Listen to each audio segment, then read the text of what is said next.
buenas tardes. Vamos a empezar con el seminario de neumonía adquirida en la comunidad. Este seminario lo vamos a dar la doctora Yulelu González, R3, y mi persona, la doctora Diana Bielma, residente de primer año.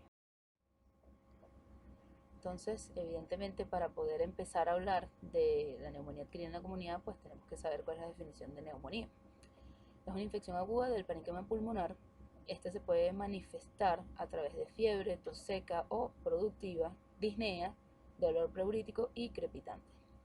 Es necesario que exista la radiopatía heterogénea con broncograma aéreo de reciente aparición para poder hablar del diagnóstico a nivel imagenológico. Y en adultos mayores o en pacientes con enfermedades debilitantes, en verdad lo que se puede apreciar es alteración del nivel de conciencia y taquipnea, en vista de que por sus condiciones inmunológicas estos pacientes puede que no hagan los síntomas clínicos normales o descritos en la neumonía. ¿Cuál es la propia definición de la neumonía adquirida en la comunidad? Es aquella que se adquiere en un ambiente extrahospitalario o en las primeras 48-72 horas posterior del ingreso a hospitalización. Esto tomando en cuenta que el paciente no debe haber presentado ingreso en los últimos 7 días previos a su admisión. Entonces, hablando de la fisiopatología de la neumonía, inicialmente podemos tener dos mecanismos. En el adulto, la colonización de bacterias patógenas a nivel del tracto respiratorio superior y, evidentemente, en los neonatos, la colonización de la nasofaringe o conjuntiva de patógenos del canal del parto, que eso, bueno, evidentemente no viene a colación en este tema para nosotros. Entonces, ¿de qué depende que se haga el proceso infeccioso? Factores propios del agente agresor, como evidentemente el tamaño del inóculo o la virulencia del agente, y los factores propios del huésped, que en verdad es hospedero. La indemnidad de los mecanismos de defensa, el estado nutricional del paciente y el estado inmunológico, pues hacen la diferencia de las manifestaciones.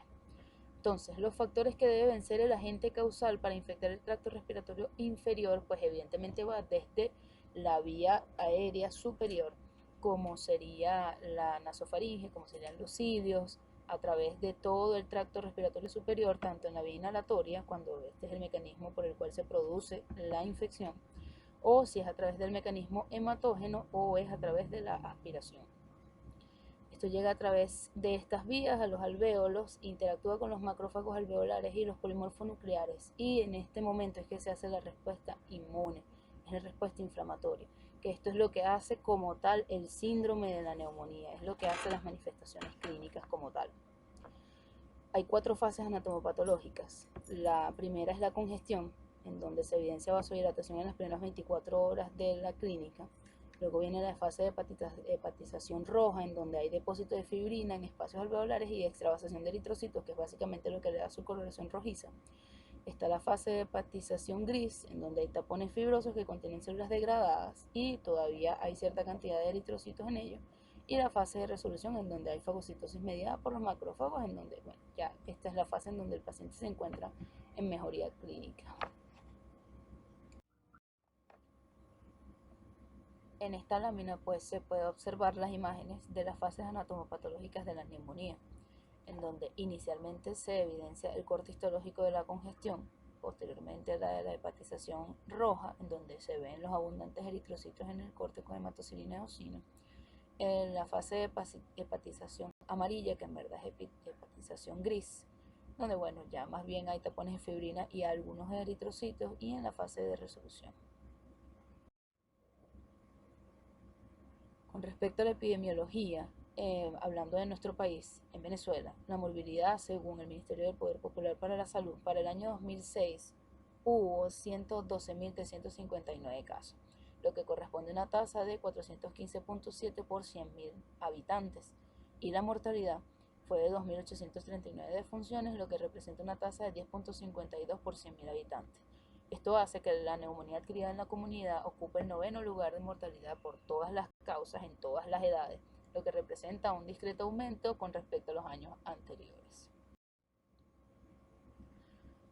Entonces vamos a hablar de ahora la etiología. Evidentemente la etiología que con mayor frecuencia se presenta es a través de los microorganismos tipo bacteriano. El Streptococcus pneumoniae pues es estadísticamente el que más causa estos procesos infecciosos. Posteriormente le sigue la Haemophilus influenza y el Staphylococcus aureus. que es importante determinar que existe en la actualidad una cepa de Staphylococcus aureus que es meticilino resistente adquirido en la comunidad, y es de tomarlo en cuenta bajo una serie de condiciones clínicas que se van a nombrar más adelante.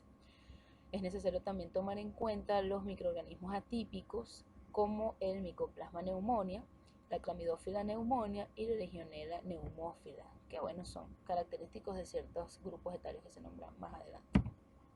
Los virus, entre los que figura el virus de la influenza, y que en la actualidad también el virus sincitial respiratorio, si bien anteriormente era conocido mayormente en la infancia, pues ahora también figura como una causa en el adulto.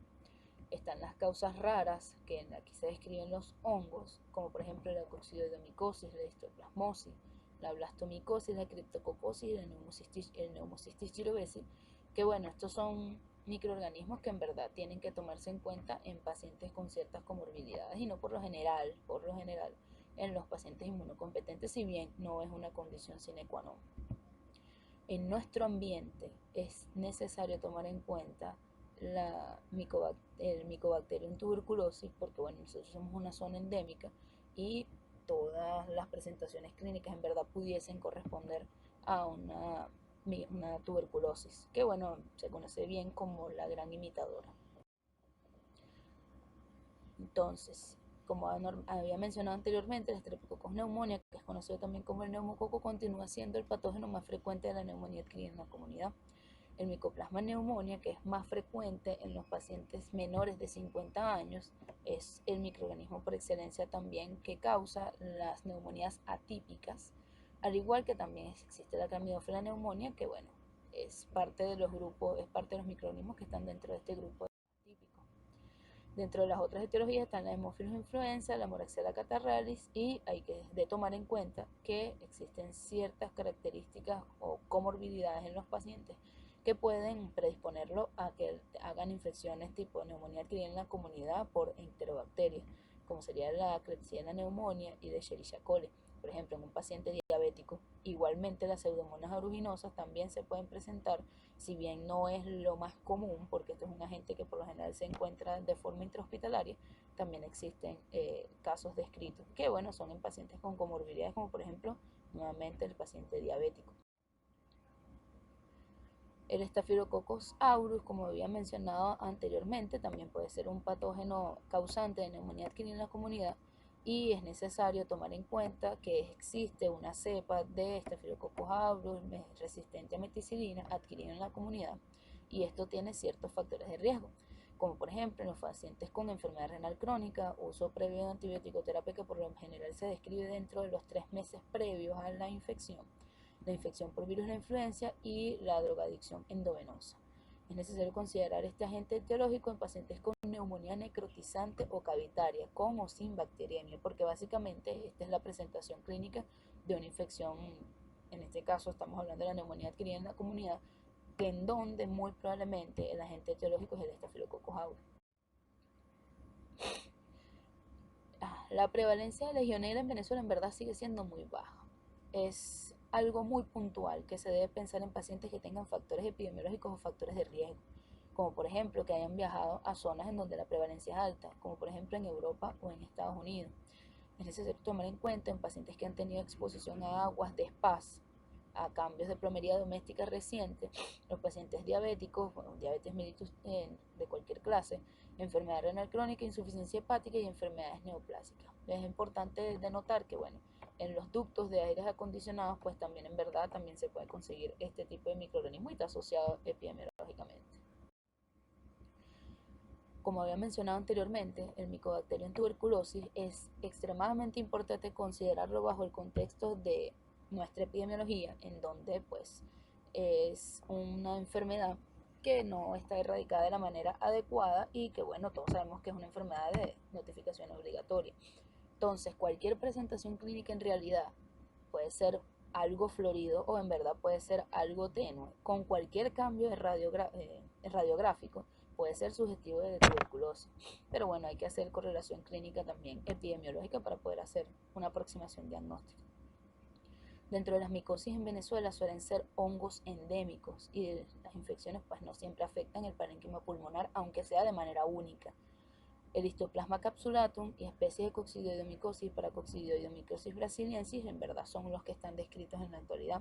Hay otros hongos en donde figura el Aspergillus, en donde se puede observar, bueno, más que todo en pacientes inmunocomprometidos, porque bueno, si bien existe la aspergilosis, también existe la presentación del aspergiloma, en donde, bueno, ya tiene que existir una lesión cavitaria en donde, bueno, se evidencia el aspergiloma. Pero bueno, eso no es tema actualmente de nuestra neumonía. Entonces, ¿cómo podemos sospechar un agente etiológico según la comorbilidad? En el paciente alcohólico, evidentemente el Streptococcus pneumoniae, que se sospecha en la mayoría de los casos porque es el agente que por lo general se encuentra asociado a la neumonía adquirida en la comunidad, incluyendo los que son resistentes a penicilina, anaerobios, bacilos gram negativos y con Mycobacterium tuberculosis. En la enfermedad pulmonar obstructiva crónica o en el tabaquismo acentuado, el Haemophilus influenza, el Streptococcus pneumoniae, la Moraxella catarralis y la Pseudomonas aeruginosa es necesario pensarla. En los procesos por broncoaspiración, los patógenos entéricos gram negativos y anaerobios es importante pensarlo. Y en la estancia de hogares de cuidado, es necesario pensar en los Streptococcus pneumoniae, bacilos gram negativos, Haemophilus influenza, Staphylococcus aureus, anaerobios y Chlamydophila pneumoniae. En los pacientes que tienen daño estructural, hablando en este caso de los que tienen bronquiectasis, de los que tienen fibrosis quística, de entrada hay que pensar en la Pseudomonas aeruginosa, la Burkholderia cepacia y el Staphylococcus aureus.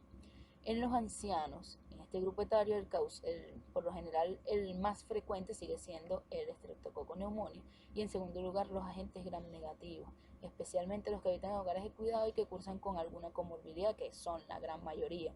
Se debe considerar la presencia de Pseudomonas aeruginosa, Staphylococcus aureus, Haemophilus influenza y Moraxella catarralis en pacientes que, bueno, ya tienen la comorbilidad encima de que son ancianos con enfermedad pulmonar obstructiva crónica.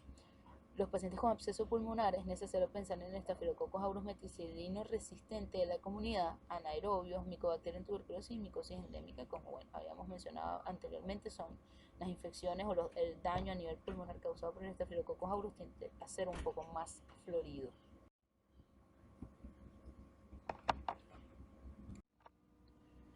En esta lámina básicamente lo que quiere decir es cuál de los microorganismos que causan la neumonía adquirida en la comunidad hacen que el paciente tenga las manifestaciones clínicas suficientes para que puedan manejarse ambulatorios, para que puedan manejarse hospitalizados, pero fuera de la unidad de cuidados intensivos, o para que que tengan criterios de ser manejados en la unidad de cuidados intensivos. Por ejemplo, los pacientes que tienen por lo general infecciones por el Streptococcus pneumoniae, Mycoplasma pneumoniae, Haemophilus influenza, Chlamydophila pneumoniae y virus respiratorios en líneas generales, se pueden manejar de forma ambulatoria.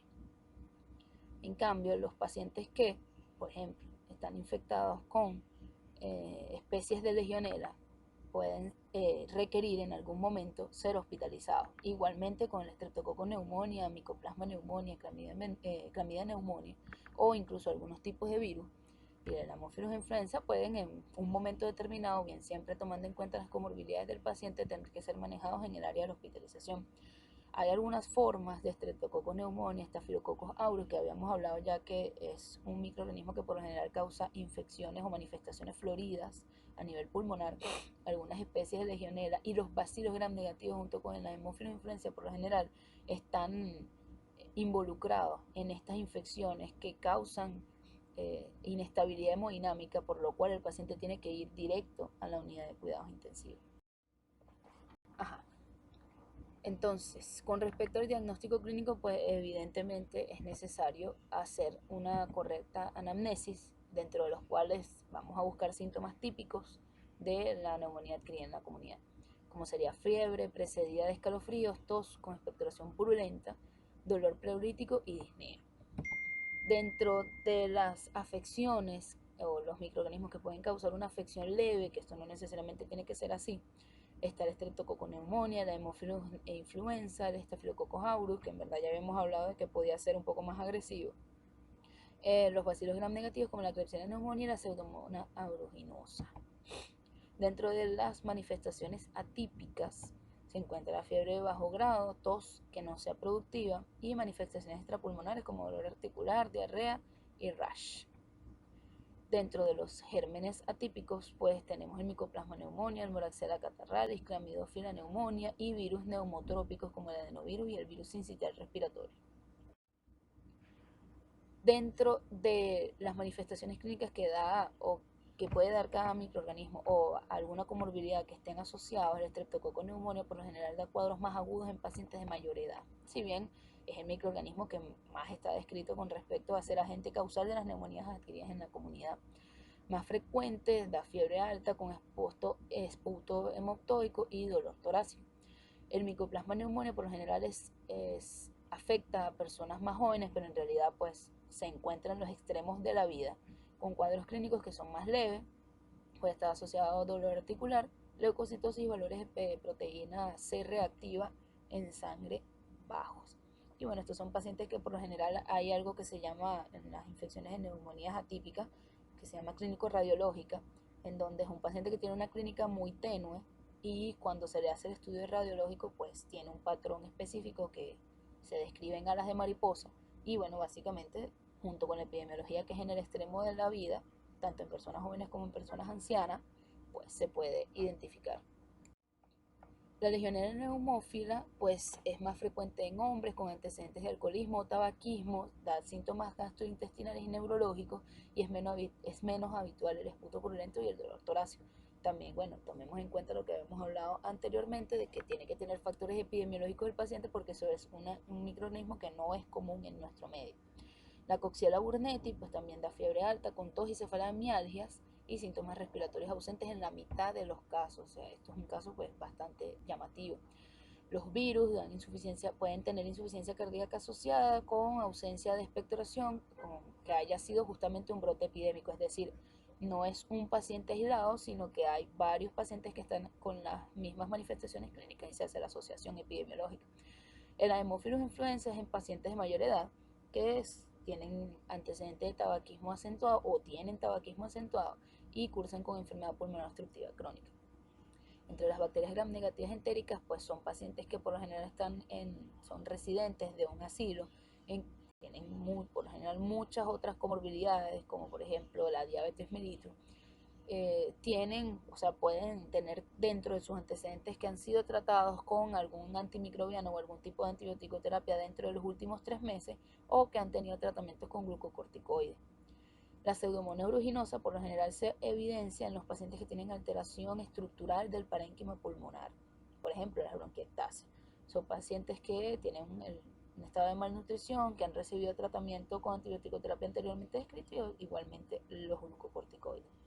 El Staphylococcus aureus es pacientes que también residen en asilos con infecciones recientes por virus de la influenza, pacientes con diabetes mellitus e insuficiencia renal, adictos a las drogas por vía parenteral, preferiblemente endovenosa, asociado a absceso pulmonar, derrame pleural y neumonía rápidamente progresiva porque este microorganismo es mucho más agresivo a nivel pulmonar que el resto. Y las bacterias anaeróbicas en los pacientes que son con alcoholismo crónico, higiene dental deficiente, residencia del paciente en un asilo nuevamente, alteraciones a nivel de conciencia u otros riesgos que puedan condicionar la broncoaspiración, la obstrucción intrabronquial o asociado a absceso pulmonar. Entonces, al examen físico, pues el examen general del paciente, si el paciente luce en regulares, estables o malas condiciones generales. Al examen respiratorio, pues bueno, que es necesario tomar anteriormente, antes del examen respiratorio, pues los signos vitales porque es imperativo ubicar si el paciente se encuentra con inestabilidad hemodinámica o no, porque esto es una de las partes de los criterios que nosotros vamos a utilizar para saber si este paciente lo podemos manejar ambulatorio, si lo podemos tener en una sala de hospitalización general o si es necesario que sea trasladado a la unidad de cuidados intensivos. Entonces, en el examen respiratorio, pues la inspección, si hay asimetría con respecto a la expansibilidad torácica o si hay utilización de musculatura accesoria, que puede ser intercostales o subcostales. A la palpación, pues vamos a utilizar las vibraciones vocales para saber si estas están aumentadas, hablamos evidentemente de un proceso de consolidado, y si estas están disminuidas, pues estamos hablando de un proceso de derrame pleural, es decir, hay interposición líquida entre las vibraciones vocales y el examinador. A la auscultación, pues por lo general se describe la auscultación de crepitantes en el sitio en donde está el proceso de consolidado por edema pulmonar, que bueno, se evidencia en la imagen donde se encuentra el edema alveolar, que es básicamente lo que nosotros ocultamos como un crepitante, o incluso los ríos respiratorios pueden estar disminuidos o ausentes sin la presencia de crepitantes, por ejemplo, en un paciente que tenga una neumonía adquirida en la comunidad que esté complicado con un derrame pleural. Y a la percusión, pues básicamente lo que normalmente el tórax se debería percutir resonante, y cuando hay un proceso de consolidado o cuando hay un proceso tipo de derrame pleural, lo que se va a percutir es matidez. Es necesario tomar en cuenta el estado neurológico del paciente, pues habíamos hablado al inicio de la exposición que, por ejemplo, en los pacientes que tienen deficiencias inmunológicas o que están en los extremos de la vida, por lo general no hacen este tipo de síntomas clínicos como tos, fiebre, dificultad para respirar, etcétera, sino que hacen deterioro del estado neurológico. Y bueno, esto evidentemente lo hacen por hipoxemia. Muchas veces cuando estos pacientes hacen fiebre o cuando hacen síntomas clínicos comunes de las neumonías adquiridas en la comunidad, por ejemplo, ya son pacientes que tienen un estado avanzado del proceso infeccioso. Ok, entonces ahora vamos a hablar del diagnóstico imagenológico. Una vez pues que ya tenemos la exploración física que habíamos discutido anteriormente y ya tenemos hallazgos de laboratorio, que los hallazgos de laboratorio pueden ir desde la leucocitosis hasta la leucopenia dependiendo del agente causal que nosotros estemos planteando. Por ejemplo, en un paciente con una entidad bacteriana, pues nosotros evidentemente vamos a esperar que haya leucocitosis. Pero si tenemos una neumonía que es por una entidad vírica, entonces vamos a tener más bien leucopenia o tiende a ser la leucopenia con linfocitosis, que es diferente. Entonces, la sensibilidad de la exploración física más los hallazgos de laboratorio es de 58% y su especificidad es de 67%. Esta sensibilidad y especificidad nosotros la podemos aumentar. ¿De qué manera? Pues haciendo una radiografía de tórax. Entonces, esto nos sirve para establecer diagnóstico de certeza porque si recuerdan bien, dentro de los criterios para hablar de un proceso neumónico que estaba describiendo al inicio de la presentación es que tuviese un consolidado o una radiopacidad heterogénea nueva a nivel de la rayos X. El grado de extensión evidentemente de la afectación, si bien puede ser global, podemos hablar de una neumonía que sea de múltiples focos y detectar si existen algún tipo de complicaciones como por ejemplo un derrame pleural, que sería una de las complicaciones más comunes, un derrame paraneumónico.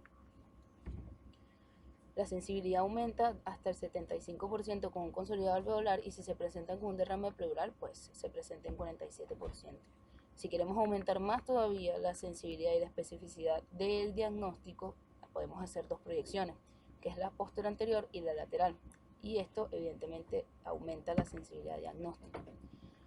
Esta sensibilidad y especificidad puede disminuir en ciertas condiciones clínicas. Por ejemplo, en un paciente encamado, evidentemente ya no se puede hacer una proyección posterior-anterior, sino que se tiene que hacer una proyección antero-posterior.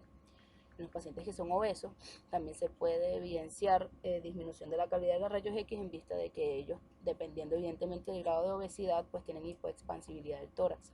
En los pacientes que tienen inmunosupresión, por lo general, si también dependiendo del grado de inmunosupresión, ellos no son capaces de hacer el consolidado como tal, que es lo que se va a observar en los rayos X, y que haya alteraciones previas a nivel de los rayos X de tórax.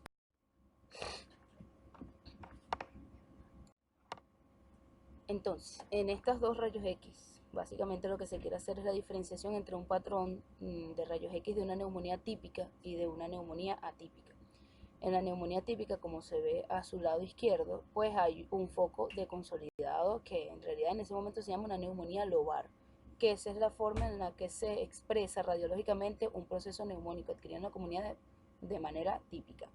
Del lado derecho, pues se encuentra un proceso neumónico adquirido en la comunidad de presentación atípica, en donde era lo que estábamos hablando anteriormente de la presentación en alas de mariposa o afectación a nivel pariliar bilateral o que tiene más bien un patrón reticular. Los métodos diagnósticos para establecer el agente etiológico, pues no debe retrasarse la administración de tratamiento antimicrobiano porque no se puede tener un diagnóstico etiológico. Para eso se realiza el tratamiento empírico. El estreptococo neumonía se puede determinar, es necesario determinar la concentración mínima inhibitoria a la penicilina en vista de que, bueno, se han reportado resistencia a este antibiótico que es con el que se había administrado o tratado de forma histórica, sobre todo en pacientes que tienen afecciones extrapulmonares, como por ejemplo meningitis, artritis séptica y endocarditis. Bueno, evidentemente la determinación del agente etiológico pues va a hacer que podamos hacer elección del tratamiento óptimo porque es dirigido. Si es posible, es necesario tomar muestras de esputo o de lavado broncoalveolar, dependiendo si el paciente está expectorando o no. Es necesario, y esto es importante, tomar en cuenta cuándo es una muestra representativa. En este caso vamos a hablar de que es una muestra de esputo o un lavado broncoalveolar que tiene más de 25 polimorfonucleares y menos de 10 células epiteliales por campo. Esto es una muestra significativa. Se va a utilizar la coloración de Gram, que tiene un alto valor predictivo en el resultado de cultivo, si es Gram positivo, si es Gram negativo. Y si existe la sospecha clínica de que pueda existir, por ejemplo, la infección por parte del Mycobacterium tuberculosis, se realiza la coloración de Sil-Nielsen para descartarla. ¿En qué momento se utilizan los hemocultivos? Los hemocultivos en teoría deberían tomarse antes de iniciar el tratamiento con antibiótico-terapia. Los hemocultivos deben tomarse en los pacientes que ingresan directamente en la unidad de cuidados intensivos, los pacientes que tienen abuso de alcohol, enfermedad hepática crónica severa, asplenia, leucopenia con imágenes radiológicas de cavitación pulmonar y o derrame pleural, porque son pacientes que por lo general tienen manifestaciones clínicas que son evolución clínica tórpida y por lo general hacen bacteriemia. Es necesario tomar mínimo 2 muestras con diferencia entre el tiempo prudencial entre una muestra y otra en 2 sitios diferentes para aumentar la sensibilidad de la toma de muestra. Los métodos diagnósticos indirectos o pruebas serológicas existen, están descritas y son pruebas que han revelado poca utilidad para la toma de decisiones en cuanto al tratamiento antimicrobiano, a excepción del antígeno urinario de la Legionela que está descrito ampliamente. La determinación de los títulos de crioglutininas para Mycoplasma pneumonia, eso es uno de los métodos que se puede utilizar. La determinación de inmunoglobulina M requiere de 1 semana para observar el aumento de títulos del mismo microorganismo, y la determinación de inmunoglobulina M y G para la Clamidófila pneumonia requiere de un mayor tiempo para observar aumento de los títulos cero. Determinación de antígenos urinarios para el neumococo y la legionela en orina, que ya se había descrito que en legionela pues sí se utilizan ampliamente, pero en el neumococo pues básicamente no se utiliza. Cuando existe un derrame pleural significativo, es decir, que tenga más de 10 milímetros en la radiografía de decúbito lateral con rayos horizontales, debe realizarse una toracocentesis y solicitar el análisis de citoquímico, citomorfológico, las tinciones de Gram y Sil-Nielsen y cultivo para las bacterias que comúnmente pueden causar este tipo de manifestaciones, porque esto ya es una neumonía adquirida en la comunidad que está siendo complicada en vista de que está haciendo manifestaciones de derrame. Las neumonías que tienen evolución inadecuada o evolución tórpida, que son aquellas en donde hay ausencia o retardo de la mejoría clínica, falta de aislamiento del germen causal, que evidentemente no haya tenido mejoría clínica, pacientes que tengan infección por VIH, SIDA o sospecha de tuberculosis, los métodos complementarios para identificar los microorganismos responsables deberían utilizarse. Una fibrobroncoscopia para poder adquirir aspirado bronquial, lavado broncoalveolar, cepillo telescopado y biopsia transbronquial, siempre tomando en cuenta pues la condición clínica y si realmente amerita este tipo de estudio el paciente, o inclusive podría tomarse en cuenta la realización de biopsia a cielo abierto o por toracoscopia, que bueno, esto ya sería un procedimiento mucho más invasivo. Es importante, por lo menos en esta rayos X de tórax, se evidencia algo que se llama signo de la silueta, en donde básicamente hay afectación de la língula. Esta es una rayos X de tórax póstero anterior que muestra una condensación pulmonar en la base izquierda que borra el contorno cardíaco, lo que indica una localización de la lesión anterior, que en este caso sería la língula, y en la proyección lateral pues no los confirma. Por eso es importante las proyecciones laterales. En esta otra rayos X, que es de proyección posterior anterior, básicamente lo que estamos identificando nuevamente es el proceso de consolidado que se evidencia a nivel de campo pulmonar superior y medio derecho, en donde se evidencia la aparición de broncograma aéreo y básicamente pues esta es la presentación típica de una neumonía adquirida en la comunidad. Y esto era lo que estábamos hablando anteriormente, que es la presentación en alas de mariposa en las neumonías atípicas, en donde, bueno, se vean infiltrados que pueden ser de características intersticiales, pariliares, que semejan a la persona que lo describió a alas de mariposa. Que bueno, es una presentación que no necesariamente tiene que ser así, pero es el patrón típico que se describe en la literatura. En esta, pues básicamente se evidencia que es un patrón que tiene afectación multilobar, es decir, es de múltiples focos, en donde las radiopacidades heterogéneas se ven más hacia los ápices pulmonares, que bueno, se describe en la presentación clínica típica de una tuberculosis pulmonar, en donde básicamente las lesiones se ven a nivel apical porque es donde existe la mayor cantidad de intercambio gaseoso. Entonces, en este rayos X, pues básicamente se ven afectados ambos campos pulmonares en 2/3 superior y medio de